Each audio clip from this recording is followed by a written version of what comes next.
Hello, I'm Rachel Sherwood with ImpressionsAtHome.com and welcome. I believe that entertaining should be fun, and with the proper tools and planning, you can spend less time in the kitchen and more time with your family and friends. Here's a look at the highlights of how to set up your home for success.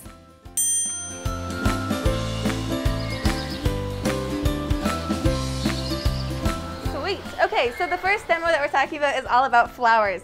I think that setting a mood is really important, and flowers are a great way to do that. They add freshness and life to any sort of room. So oftentimes you can go to the grocery store, and this is actually the $8 grocery store bouquet that I picked up here.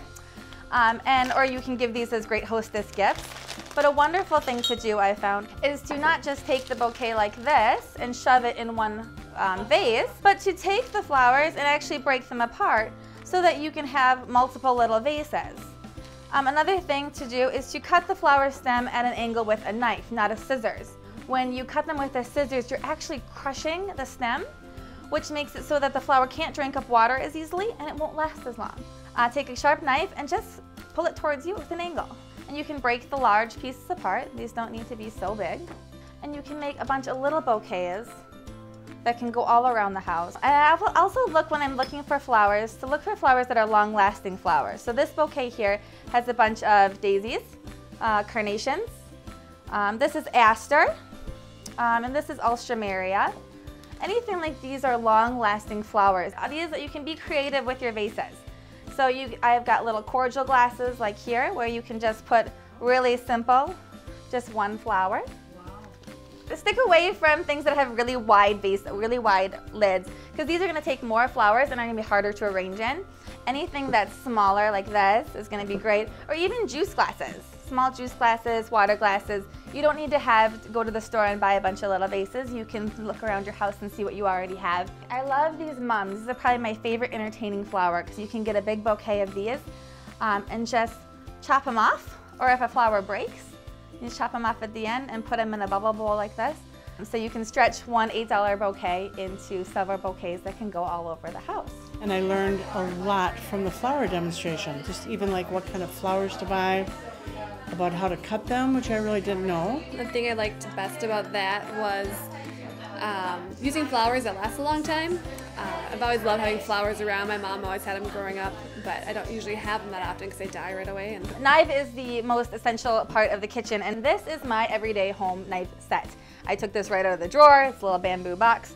And these are my knives. I don't have a full set. You don't need a full set if you have knives that really work well for you. What I want to talk about mainly is the difference between a stamped knife and a forged knife, and I have both. So the main difference between a forged knife and a stamped knife is a forged knife is made from a process of heating or cooling, making the knife really, really strong and firm. It's not going to be very flexible.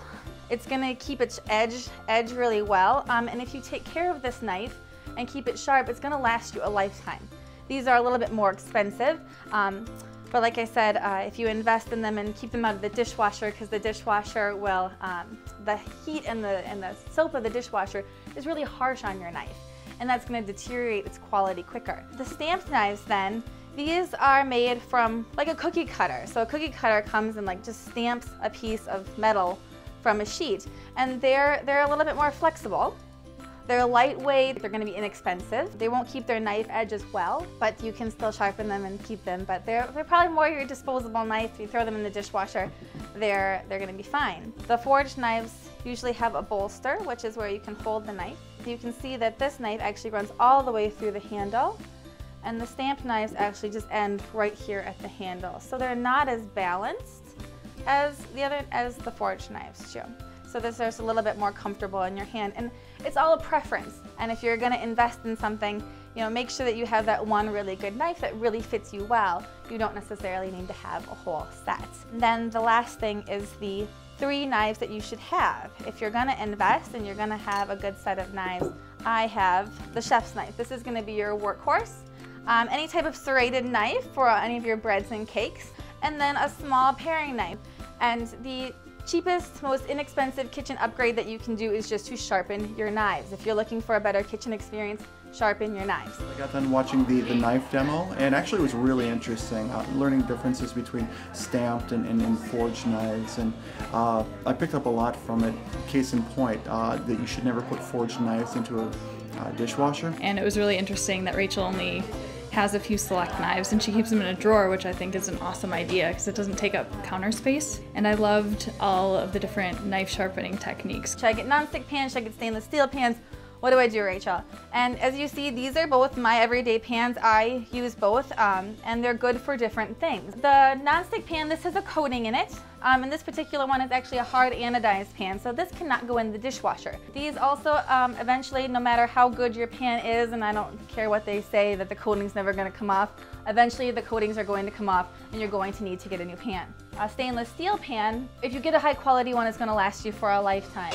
The main difference for these is kind of cooking style. These, you don't necessarily, the non-stick, you don't have to put any oil or fat or anything in. And stainless steel, you do. So here I'm gonna give you a nice demonstration of how these work. So, some people say that you can't get a sear in a non-stick pan, and that is absolutely incorrect. You can get a good sear in a non-stick pan. You just have to make sure that your pan is nice and hot. For a stainless steel pan, you have to use a butter or an oil or some sort of fat in order to make this work. So if you're on a low-calorie diet, stainless steel probably isn't going to be the one for you. You'll probably be happier with a non-stick pan. So the other thing with stainless steel pan is that you need to make sure that they're preheated. You can hold your hand over it and feel that it's nice and hot. That's imperative because if you put chicken in a cold pan, it's going to stick. The other great thing about a stainless steel pan is that these will tell you when it's ready to flip. So you want to have patience here. So like here, I can move this around. It doesn't really matter. It's going to come up. I can be the impatient chef and keep looking at this and looking at this and looking at this. These, they're going to stick. And it kind of tears the flesh away. But so you should let these ones sit longer and not touch them. As these you can go and you can move around and check and look at. Okay, so see, like, because it's not done, it starts to stick and it pulls away at the chicken. So normally you just want to let these sit, usually about 3 to 4 minutes per side, and it will tell you, it will naturally lift from the pan when it's ready to move. So once it's seared, then it'll lift. Yeah, it will let go from the pan. So like that. So see how beautiful that is? So you get a nice sear from this chicken. So it's just stainless steel. Think I can go in the dishwasher. I need to use a fat or an oil, and I need to have patience. Okay? So then non-stick, think I need to be replaced in the next year or two. I shouldn't be using metal utensils because that will, again, ruin your coating. And I don't need to use the fat. So if we're on low-calorie stuff, these are going to be the best ones. The other main difference about the stainless steel and the non-stick is that nothing sticks to this. So we've got a little bit of stuff there, but not much. They're very easy to clean.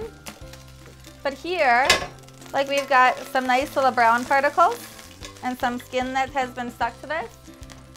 What you can do here is you can add a little bit of white wine or some mustard or some fresh herbs, and you can reduce this and add a little salt and pepper, and it will actually clean the bottom of the pan for you. It's called deglazing. Even if you're not going to use the pan sauce, add a little water to it while it's hot, and it becomes clean. See that? And then you can let this reduce, and this becomes your pan sauce. You can't get pan sauces from your non-stick pans.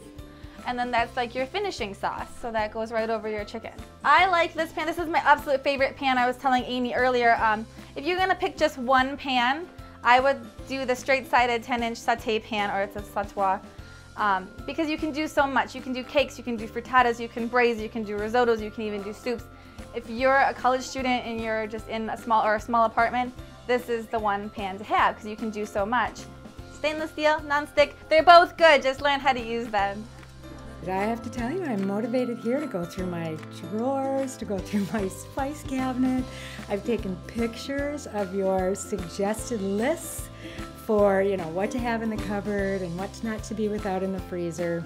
Your passion has certainly ignited a passion in me, and I'm thrilled. After all is said and done, people won't necessarily remember if you had the perfect decorations or perfect food, but they will remember how much fun they had.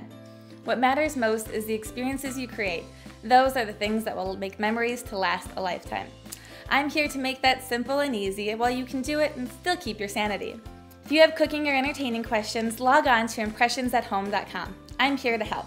And remember, life should be fun. You can get your free guide to 5 steps to hosting stress-free events by visiting impressionsathome.com.